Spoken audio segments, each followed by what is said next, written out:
Chemistry book 2 chapter number 2। Last time हम लोग compounds के ट्रेंड्स देख रहे थे, अल्कली मेटल्स के जो कंपाउंड्स बनते हैं जिनके अंदर हम लोगों ने सल्फेट्स, नाइट्रेट्स, हाइड्रोसाइड्स वगैरह को डिस्कस किया था। आज हम लोग एक अल्कली मेटल जो कि सबसे टॉप पे आपके पास है, लिथियम के बाद सोडियम की हम लोग मैन्युफैक्चरिंग या प्रिपरेशन हम लोग देखेंगे कि सोडियम को कमर्शियली कैसे प्रिपेयर किया जाता है। ठीक है, इससे पहले कि मैं आपको सोडियम पे लेके जाऊं, आप इन जनरल जब भी हम किसी मेटल को हम लोगों ने ऑब्टेन करना होता है तो हम क्या करते हैं कि हम उसको एक्सट्रैक्ट करते हैं उसके ओर के अंदर से, एक्सट्रैक्ट फ्रॉम इट्स ओर। ठीक है, फॉर एग्जांपल आपके पास जब आपने आयरन ऑब्टेन करना होता है तो आप क्या करते हो कि आप मेटलर्जी करते हो हेमाटाइट वगैरह की, आयरन के कंपाउंड्स की। ठीक है, उनको आप रिड्यूस कर देते हो using some reducing agent like carbon monoxide. आप इस प्रोसेस के लिए यूज करते हो ब्लास्ट या ओपन हार्ट फर्नेस के अंदर, और आप आयरन ऑब्टेन करते हो। ठीक है, तो ये तो आपके पास मुख्तलिफ प्रोसेसेस होते हैं जिसके अंदर आपको एक कंपाउंड लेते हो और उसके अंदर से आप अपनी मर्जी का जो एलिमेंट है उसको आप सेपरेट आउट कर लेते हो। इसी तरीके से जब आप सोडियम की बात कर रहे हो, सोडियम अगेन आपके पास मेटल है और इसको एक्सट्रैक्ट करने के लिए आप कोई सोडियम का कंपाउंड लोगे, और सोडियम का सबसे यूजुअल जो आप लोगों के पास कंपाउंड है वो क्या है? Sodium chloride. ठीक है, सोडियम क्लोराइड में आपको क्या ईज है, मतलब ऑब्टेन आप बहुत इजीली इसको कर लेते हो, इसलिए आप इसको एज एन ओर यूज करते हो और इससे आपने क्लोराइड आयन को सेपरेट करके सोडियम आपके पास ऑब्टेन होता है। तो आप सोडियम क्लोराइड को यूज कैसे करोगे और पूरा प्रिंसिपल क्या होगा, उस पूरे प्रोसेस को हम लोग डाउन्स सेल नाम देते हैं। ठीक है, डाउन्स सेल। ये डाउन सेल आपके पास देखने में कैसा होता है? ये डाउन सेल देखने में कुछ ऐसा होता है, आपके पास समझ लो कि एक बीकर होता है या एक टब होता है। ठीक है, ये जो आपको बाहर वाली सरफेस है, ये एक टब है पूरा, जिसके अंदर आपका ये आपका ना एक ऐसा सेल है जिसको हमने हाफ से काटा हुआ है। ठीक है, ये एक्चुअली आपको ये चीज नजर आ रही है ना, ये जो साइड पे आ रही है, ये पूरा एक डोम होता है, ये यूं। ठीक है, और बैक साइड पे भी ये यूं इसके ऊपर पूरा यूं नीचे आ रहा है और दरमियान में पूरा एक गोल सा यूं लगा हुआ है। ठीक है, और ये जो इसकी बाउंड्री है इस डोम की, ये आपके पास स्टील या आयरन के गॉज होता है, आयरन स्टील या आयरन गॉज इसको हम कहते हैं, और ये as an protective layer iron screen, देखें आपको नजर आ रहा है आयरन स्क्रीन है ये आपके पास। ठीक है, ये आपको प्रोटेक्ट करती है ये इन दोनों मिक्सचर्स मिक्स होने से, सोडियम और क्लोरीन के। बेसिकली हम लोग करते ये हैं कि सोडियम क्लोराइड जो है ना, आप इलेक्ट्रोलिसिस करते हो सोडियम क्लोराइड का। Sodium chloride is electrolysed. अब इलेक्ट्रोलिसिस क्या होता है पहले हम इसको देख लेते हैं। और इलेक्ट्रोलिसिस से पहले मैं आपको ये बता दूं, आपने अभी तक कुछ ऐसे देखे होंगे रिएक्शंस अपने अर्ली क्लासेस के अंदर जिसके अंदर आप एक कैथोड और एक एनोड डाला करते थे। ठीक है, एक दरमियान में यहाँ पे लेट से कोई सोल्यूशन होता था आपके पास, दरमियान में एक आपने बाउंड्री बनाई हुई होती थी, यहाँ से आप एक वायर को कनेक्ट कर देते थे। ठीक है, ऊपर अगर आप कोई हल्का सा बल्ब वगैरह लगाते थे तो वो बल्ब क्या करता था, वो लाइट अप हो जाता था। ठीक है, अगर इनमें से कोई एक डिफरेंट दे दो, अगर डिफरेंट मेटल्स आपने यूज किए हैं, बेसिकली एक से इलेक्ट्रॉन्स जो हैं वो निकल के दूसरे की तरफ फ्लो करना शुरू हो जाते हैं। ठीक है, इसमें भी बेसिकली इलेक्ट्रोलिसिस ही हो रहा है, electrolysis in another way around हो रहा है। इलेक्ट्रोलिसिस के अंदर हम ये करते हैं कि बजाय इसके कि ये, अब इसमें ये जो ऊपर मैंने लिखा है ना, इसके अंदर ये हो रहा है कि केमिकल एनर्जी जो है ना वो इलेक्ट्रिकल एनर्जी के अंदर चेंज हो रही है। ठीक है, यानी ये फेरस लेट से जो है ये ऑक्सीडाइज होगा Fe+2 में, और साथ में 2 इलेक्ट्रॉन्स रिलीज करेगा। वो 2 इलेक्ट्रॉन्स इधर अंदर से पास करते हुए कॉपर की तरफ आएंगे, और कॉपर जो है इस आयन के अंदर, कॉपर आयंस होते हैं सोल्यूशन के अंदर, तो ये कॉपर आयंस जो है ये एक्सेप्ट करेंगे उन 2 इलेक्ट्रॉन्स को, एज एन कॉपर इसके ऊपर डिपॉजिट होना शुरू हो जाएंगे। ठीक है, तो यहाँ पे कॉपर डिपॉजिट होने लग जाएगा और यहाँ से आयरन जो है वो कम होना शुरू हो जाएगा, सोल्यूशन के अंदर जाना शुरू हो जाएगा आयरन आयंस की फॉर्म में। ठीक है, तो बेसिकली ऊपर आपके पास केमिकल एनर्जी से आपने इलेक्ट्रिकल एनर्जी ऑब्टेन की। अब इसी रिएक्शन को आप अदर वे अराउंड अगर देखो कि आप अगर कैथोड और एनोड यूज कर रहे हो अपनी मर्जी के एलिमेंट्स के, यानी आप कोई भी एलिमेंट्स ले रहे हो, चूज करते हो, और ऊपर आप कोई एक पोटेंशियल अप्लाई कर देते हो, पोटेंशियल डिफरेंस। ठीक है, ये अमूमन बहुत कम आप वोल्टेज ऊपर अप्लाई करते हो। अब होगा ये कि जिस साइड पे आपकी नेगेटिवली चार्ज है ना, यहाँ से आपके इलेक्ट्रॉन सोल्यूशन के अंदर जाना शुरू हो जाएंगे। ठीक है, सोल्यूशन के अंदर जाएंगे और सोल्यूशन के अंदर लेट से यहाँ पे आयरन और कॉपर ही के आयंस आपके पास पड़े हुए हैं,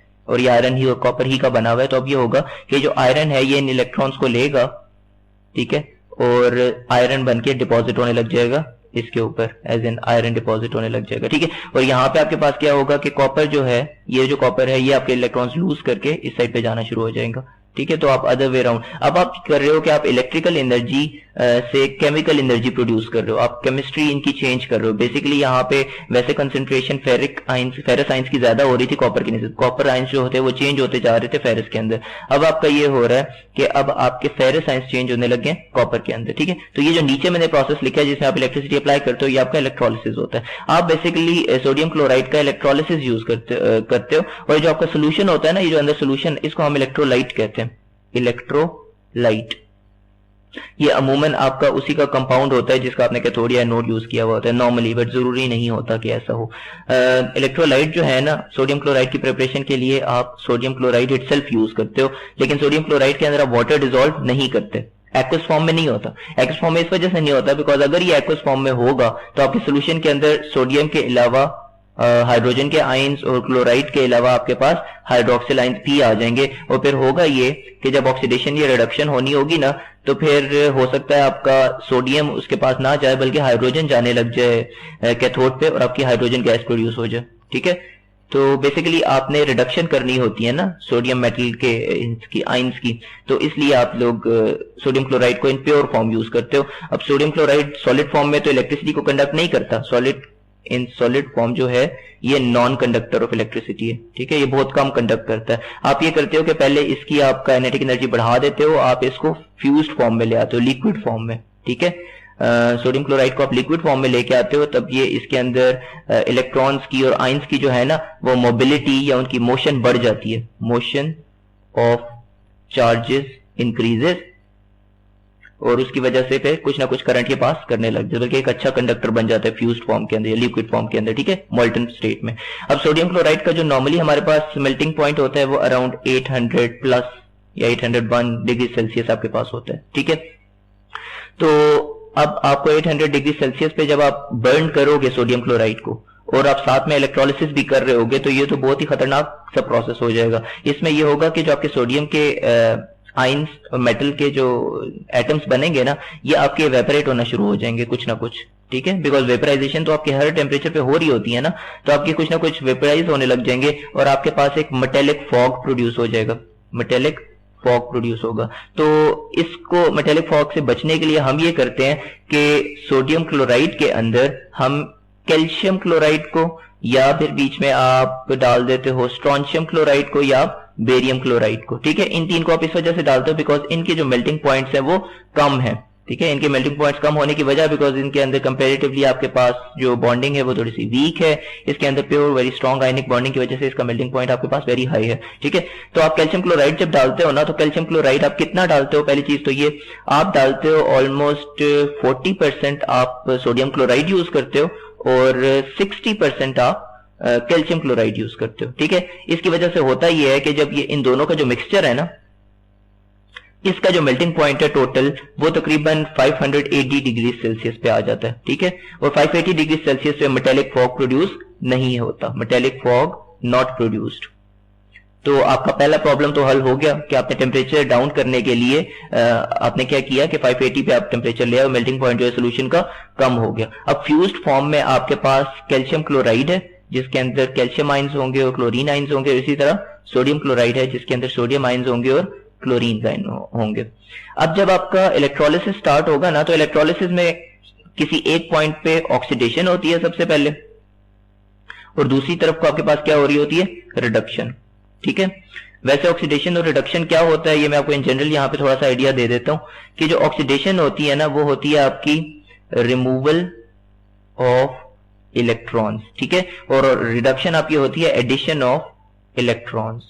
वैसे तो इसका मतलब हाइड्रोजन और ऑक्सीजन के एटम्स के पॉइंट ऑफ व्यू से भी होता है ऑक्सीडेशन रिडक्शन का, लेकिन फिलहाल मैं आपको इलेक्ट्रॉन के पॉइंट ऑफ व्यू से बता रहा हूं बिकॉज इस प्रोसेस के अंदर आपकी इलेक्ट्रॉन्स की ऑक्सीडेशन रिडक्शन हो रही है। सबसे पहले ऑक्सीडेशन की अगर मैं बात करूं ना, तो अगर तो कैल्शियम इन मेटेलिक फॉर्म में लूं, वो ऑक्सीडाइज कैसे होगा, इस तरह 2 इलेक्ट्रॉन्स रिमूव हो गए उसके अंदर से, ठीक है। और अगर मैं रिडक्शन की बात करूं तो बेसिकली कैल्शियम जब 2 इलेक्ट्रॉन्स एक्सेप्ट करेगा आयनिक स्टेट में, तो ये कैल्शियम की रिडक्शन हुई है और कैल्शियम आयंस की रिडक्शन हुई है और वो कैल्शियम बन गया, ठीक है। तो रिडक्शन और ऑक्सीडेशन आप इस चीज को कहते हो।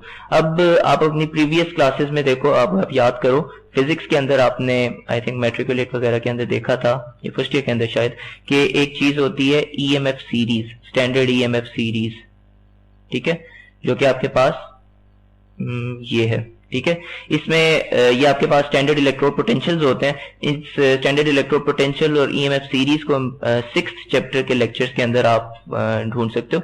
6th चैप्टर में ट्रांजिशन एलिमेंट्स जो आपका चैप्टर है ना, उसके अंदर जो आपकी प्रिपरेशन वगैरह है रॉट आयरन वगैरह की, उसके अंदर मैंने आपको स्टैंडर्ड ईएमएफ सीरीज के लेक्चर्स के अंदर आपको ये मिलेंगी डिटेल्स इसकी ईएमएफ सीरीज की। तो फिलहाल हम इसको इन जनरल देख लेते हैं। जब आप ऊपर से नीचे की तरफ आते हो ना इस सीरीज में, तो आपका जो एनोडिक है या आपकी ऑक्सीडाइजिंग कैरेक्टर होता है, ऑक्सीडेशन बढ़ती है, ठीक है। फॉर एग्जांपल पोटेशियम जो है वो बहुत इजीली इस फॉर्म में चला जाएगा, ठीक है।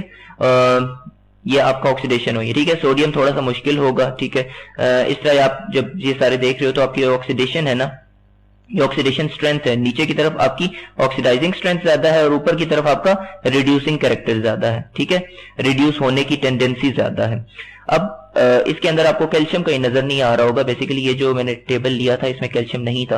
कैल्शियम आपका एक वैसे बाय द वे लाई करता है पोटेशियम और सोडियम के दरमियान में, ठीक है, इस जगह पे। और कैल्शियम की जो होती है ना, वो कितनी होती है, इसकी वैल्यू -2.874 होती है, ठीक है, यानी -2.7 से थोड़ी सी कम और -2.9 से थोड़ी सी ज्यादा, ठीक है।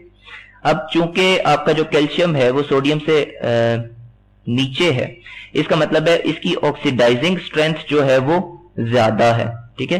तो इस बात का क्या मतलब हुआ कि फिर तो रिएक्शन कैल्शियम का हो जाएगा, सोडियम का तो होगा ही नहीं। अब मैं एक बात रिपीट करता हूं, मैंने क्या बोला, कैल्शियम की ऑक्सीडाइजिंग स्ट्रेंथ जो है या ऑक्सीडेशन होने की पावर जो है वो ज्यादा है मोर देन सोडियम, ठीक है।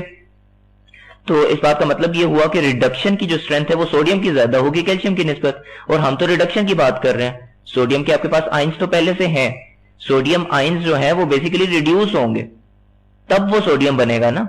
आप ये चीज आप बनाना क्या चाह रहे हो, अल्टीमेटली आपने ये चीज बनानी है, सोडियम के मेटल आइंस मेटल्स प्रोड्यूस करने हैं, मेटल के आइटम्स, और आपने किस चीज से प्रोड्यूस करने हैं, NaCl का जो सोडियम आइन है उससे। तो वो बेसिकली एक इलेक्ट्रॉन गेन करेगा तब बनेगा ना। तो इलेक्ट्रॉन का गेन करना, एडिशन ऑफ इलेक्ट्रॉन, आपके पास रिडक्शन होती है, और रिडक्शन की जो स्ट्रेंथ है वो सोडियम की कैल्शियम की निस्बत ज्यादा है। तो होगा ये आपके पास कि ये कैल्शियम और सोडियम दोनों जो है ये जाने की कोशिश करेंगे रिडक्शन के लिए, और चूंकि सोडियम की स्ट्रेंथ ज्यादा है तो सोडियम जो है आपका ये रिड्यूस हो जाएगा, ठीक है। सोडियम रिड्यूस होके क्या बना देगा, दो सोडियम के एटम्स रिड्यूस होके दो सोडियम एटम्स बना देंगे, दो सोडियम आइंस रिड्यूस होके दो सोडियम एटम्स बनेंगे। ये आपका रिएक्शन होगा कैथोड के ऊपर, कैथोड के ऊपर आपकी रिडक्शन होती है, ठीक है।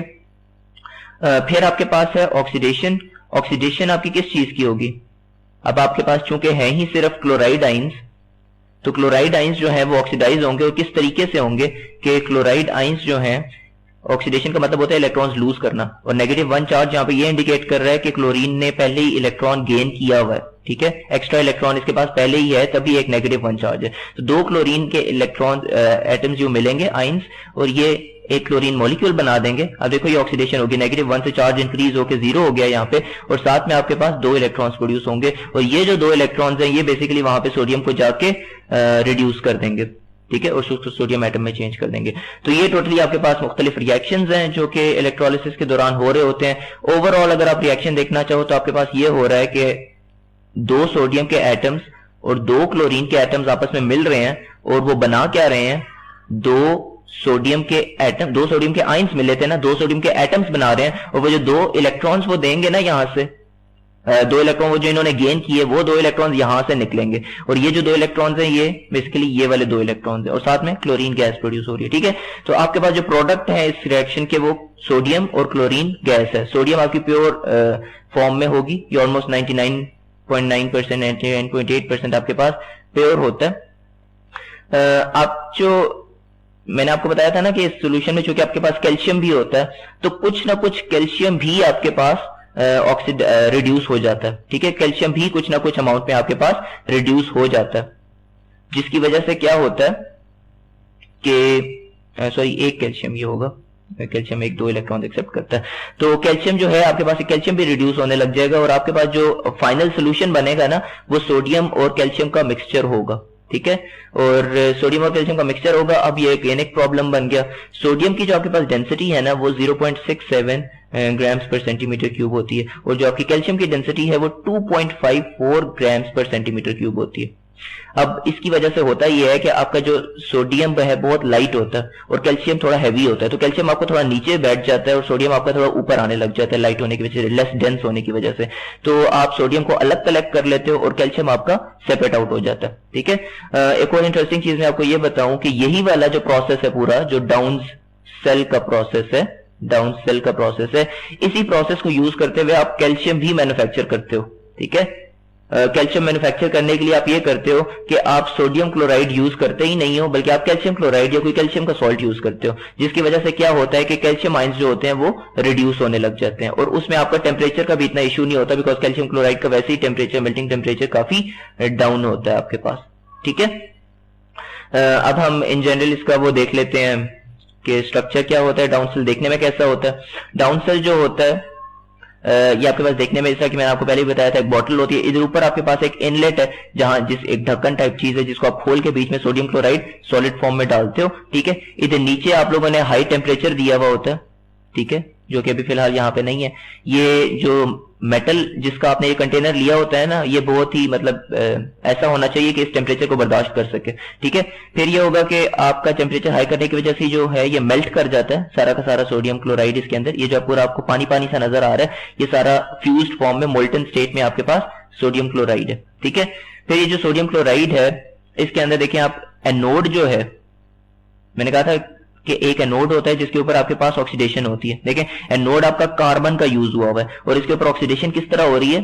एनोड देखें, एनोड जो होता है ना, अगर आप इलेक्ट्रोकेमिकल सेल की बात कर रहे हो, जो एनोड या कैथोड जो होते हैं, तो उसके अंदर ये होता है कि आपके एनोड या कैथोड इटसेल्फ जो है उसके ऊपर या तो एटम्स डिपॉजिट हो रहे होते हैं, एटम्स डिपॉजिट हो रहे होते हैं, या एटम्स जो होते हैं वो डिप्लीट हो रहे होते हैं या रिमूव हो रहे होते हैं, ठीक है। जो सबसे पहले मैंने आपको एग्जांपल दी थी उसमें बताया था, फॉर एग्जांपल यहाँ पे मैंने आपको बताया था ये देखिए इसके ऊपर कॉपर डिपॉजिट होने लग जाएगा और यहां से आयरन का कुछ पार्ट रिमूव हो जाएगा। लेकिन आपका ये जो दूसरा वाला सेल होता है इसमें ऐसा नहीं होता, जो आपका इलेक्ट्रोलिसिस जो सिंपल जिसको हम कहते हैं ना, उसमें ऐसा नहीं होता, जो जिसमें हम खुद इलेक्ट्रिसिटी प्रोवाइड कर रहे हैं। उसमें आपके पास ये होता है कि आप एनोड किसी और मटेरियल का भी यूज कर सकते हो, ठीक है, और उसके ऊपर ऐसा कोई डिफरेंस नहीं पड़ेगा। आपका इलेक्ट्रोलाइट बेसिकली कंट्रोल कर रहा होता है हर चीज को। तो आपका इलेक्ट्रोलाइट जो है वो चूंकि सोडियम क्लोराइड था, तो क्लोराइड आइंस जो है वो क्लोरीन गैस में चेंज हो जाएंगे और क्लोरीन गैस को सेपरेट आउट करने के लिए ये आपके पास यहाँ पे ये वायर गॉज जो लगा हुआ था, ये मैंने बोला था ना, ये वायर गॉज है आपका, ठीक है।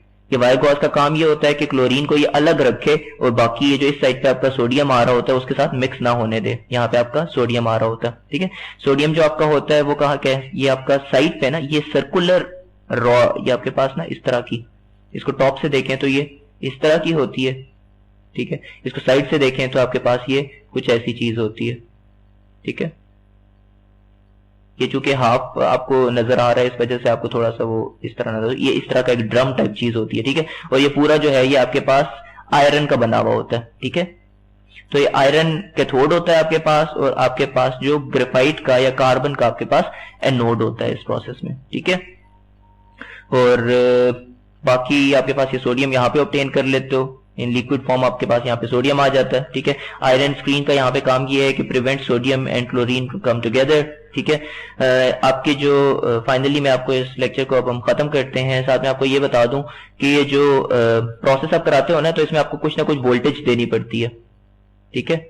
ये जो वोल्टेज है ये कितनी होनी चाहिए, ये जो वोल्टेज है ये आपकी होती है almost between 4 volts and 8 volts, ठीक है। और ये बहुत ही नॉर्मल वोल्टेज है, आप 2 से 3 सेल इस्तेमाल करते हुए भी ये प्रोसेस कर सकते हो। 2-3 सेल्स आप इकट्ठे यूज करो या एक छोटी बैटरी आप लगाओ, ठीक है, तो आप इलेक्ट्रोलिसिस खुद ही कर सकते हो घर पे, क्योंकि घर के अंदर आपके अंदर नमक भी ऑफ कोर्स होगा, कार्बन भी आप बड़े इजीली आप कोई ऑब्टेन कर सकते हो मार्केट से, ठीक है। सबसे बड़ा इशू जो आपको घर में होगा ना ये रिएक्शन करने के लिए डाउन सेल का, सोडियम के मैन्युफैक्चरिंग के लिए, वो इशू होगा हाई टेम्परेचर का, हाई टेम्परेचर रेजिस्टेंस का, कि आपको ऐसी कोई चीज नहीं मिलेगी, ऐसा कोई कंटेनर नहीं मिलेगा जिसके अंदर आप ये प्रोसेस करवा सको बेसिकली, ठीक है। तो इस वजह से आपका ये एट होम ये प्रोसेस थोड़ा सा डिफिकल्ट है, otherwise it is a very easy process, ठीक है। तो that's it for Downs cell. आज के लेक्चर में हम लोगों ने सोडियम की प्रिपरेशन देखी है। नेक्स्ट लेक्चर के अंदर हम लोग इंशाल्लाह सोडियम हाइड्रोक्साइड, जो कि सोडियम का आपके पास हाइड्रोसाइड है, एक वेरी स्ट्रॉन्ग बेस है, हम इसकी प्रिपरेशन देखेंगे, जिसके लिए हम लोग डायफ्राम सेल यूज करते हैं, ठीक है।